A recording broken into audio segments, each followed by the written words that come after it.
status of the music industry, conferences in Finland in general? We had a few different things that drove us to start Musik Talang. We believe three things are very important: vision, contacts, and knowledge.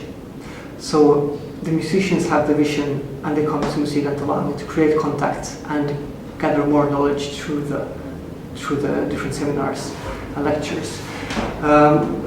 There are different music conferences in Finland as well, other than ours.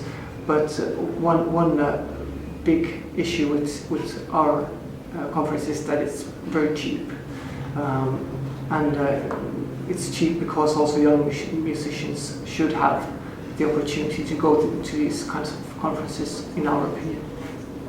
Well, music business education is of course important because one of the key things you need to know if you want to make it as a musician is of course how the business works, and at conferences as Musik Talang or any other conference is one place where you can learn these things. What really interests me as well is do you see that musicians express the interest, and do you see that they understand the needs of gaining this knowledge?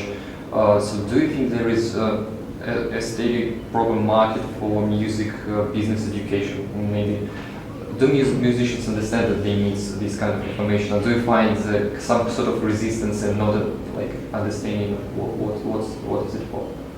Well, we found with our conference a lot of people came because we had lots of PR and we got very good visibility, and people wanted to come to meet each other. So it was very easy for us to gather lots of people. But then for some of our smaller events, we've had some issues gathering people because in Finland it hasn't been offered in Swedish before, and it's a very new thing. So it's something that has to be worked in for a year or two, so they are familiar with the fact that this kind of information is offered.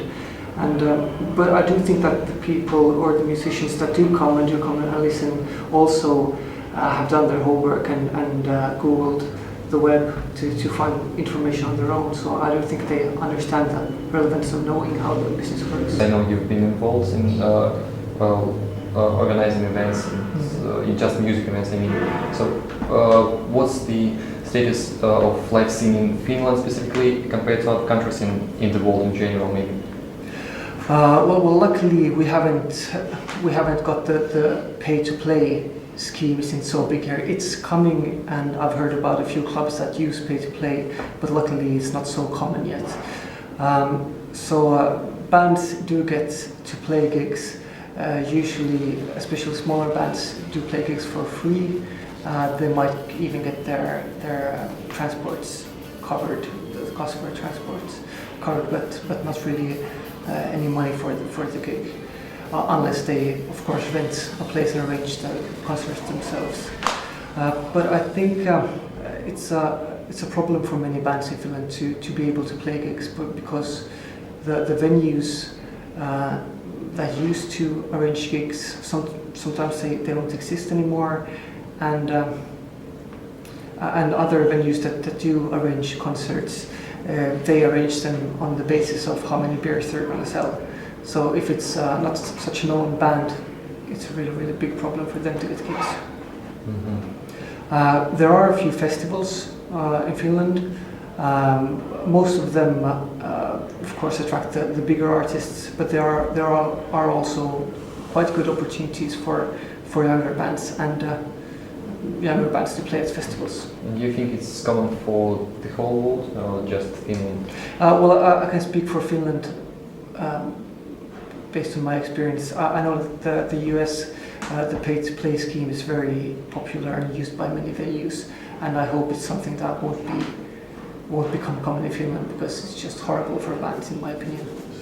And with the recording industry on decline, what do you think is the most sustainable business model, maybe way to earn money for a musician nowadays, if there is any at all?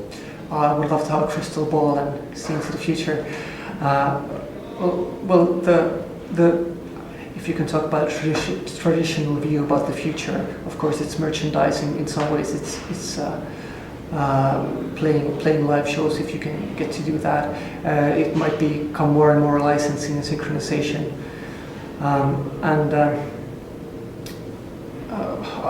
One thing that I feel is really important is to really be active and engage your fans in all the ways you can think possible to create a relationship so that your fans really want to spend money on your products, whatever they may be.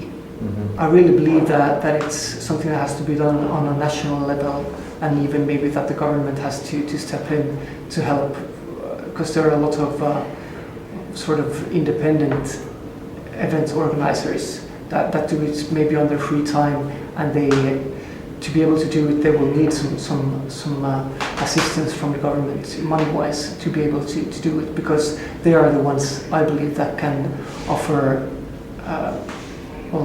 opportunities to play, especially for young bands. I mean, for the established bands, I don't think it is a problem, but for the common generation of bands, I think it will be harder, and therefore I hope that in Finland and in different other countries, that on a national level something could be done to help the ones that do organize concerts at the moment. Will be the trending topics that you are going to cover in the September conference? Mm-hmm.